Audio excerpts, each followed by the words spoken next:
Assalamualaikum warahmatullahi wabarakatuh. Salam sejahtera bagi kita semua. Om Swastiastu, Namo Buddhaya. Kepada yang terhormat Bapak Daniel Hendrawan SHM Hum MKN selaku dosen pembimbing, yang terhormat Bapak Dr. Hasanain Haikal SHM Hum selaku dosen penguji 1, yang terhormat Bapak Christian Anderson SHM KN selaku dosen penguji 2. Pada kesempatan kali ini saya akan mempresentasikan skripsi saya dengan judul Akibat Hukum Terhadap Pengurus Koperasi Simpan Pinjam yang Dinyatakan Gagal Bayar hingga Pailit serta Perlindungan Hukum bagi para anggota. Perkenalkan, nama saya Twene Semiletria dengan NRP 1987906. Adapun bab 1 yaitu pendahuluan, terdapat latar belakang, identifikasi masalah, tujuan penelitian, manfaat penelitian, kerangka pemikiran, metode penelitian, dan sistematika penulisan. Bab 2, tinjauan umum koperasi simpan pinjam. Dalam Undang-Undang Perkoperasian Pasal 1 Angka 15, yang dimaksud dengan koperasi simpan pinjam adalah koperasi yang menjalankan usaha simpan pinjam sebagai satu-satunya usaha. Dalam koperasi simpan pinjam terdapat perangkat organisasi yang terdiri dari rapat anggota, pengurus, dan juga pengawas.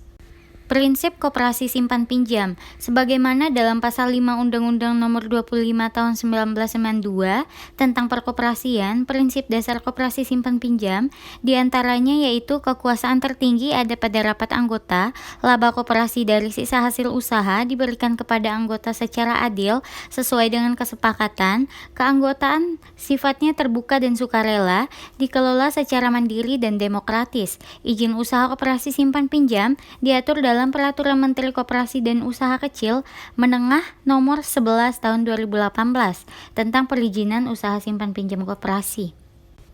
Kegiatan usaha koperasi simpan pinjam dalam Peraturan Pemerintah Nomor 9 Tahun 1995 Pasal 19, dua kegiatan utama koperasi simpan pinjam yaitu menghimpun simpanan atau tabungan berjangka koperasi serta memberikan pinjaman kepada anggota, calon anggota ataupun koperasi lainnya.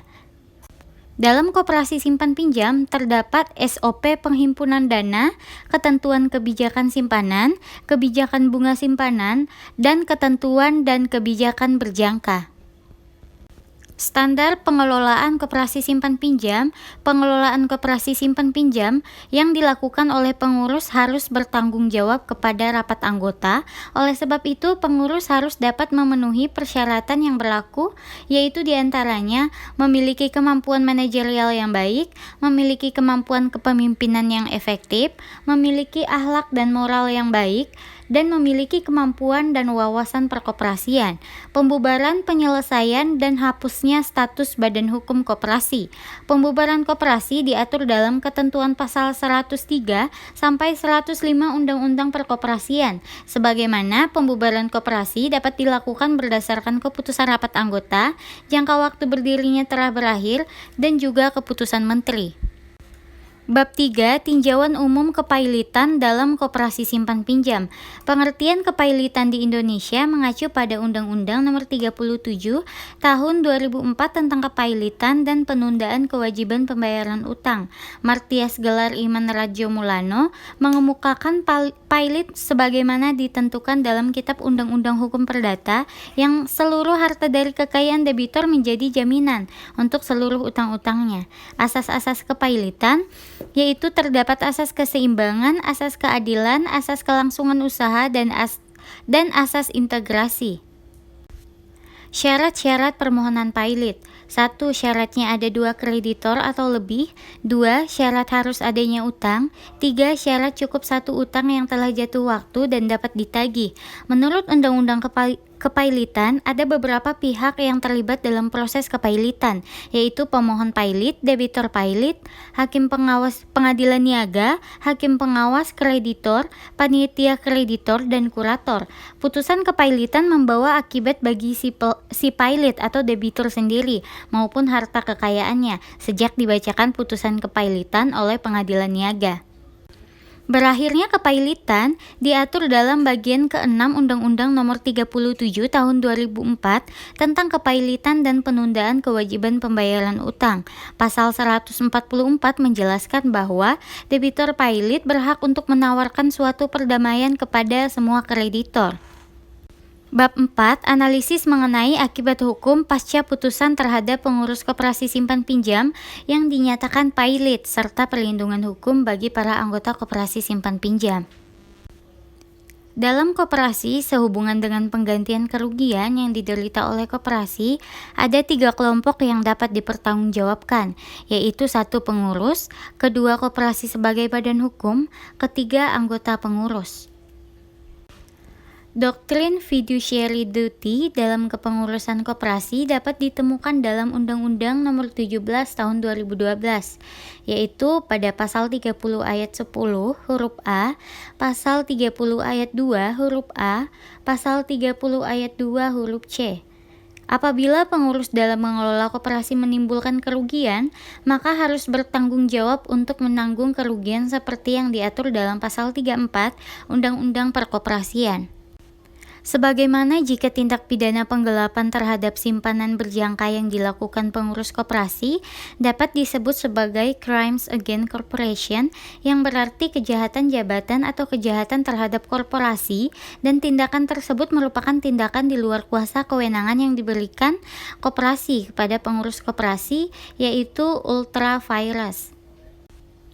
Ancaman pidana menurut dalam delik pidana KUHP yang diatur dalam buku 2 KUHP pada bab 24 tentang penggelapan pasal 372 dan pasal 374 diancam pidana penjara paling lama sampai 4 sampai 5 tahun penjara.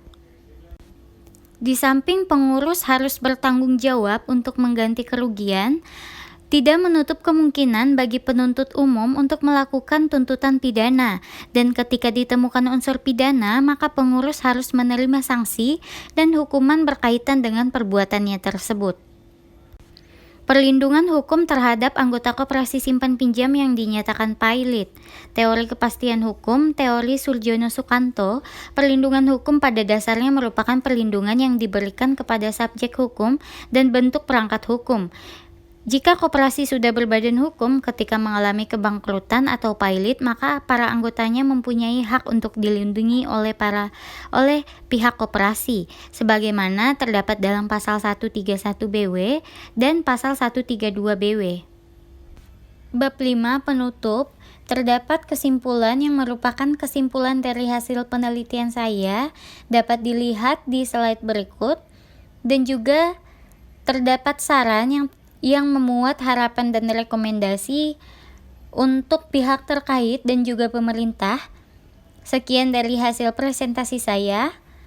Semoga segala kekurangannya dapat dimaafkan.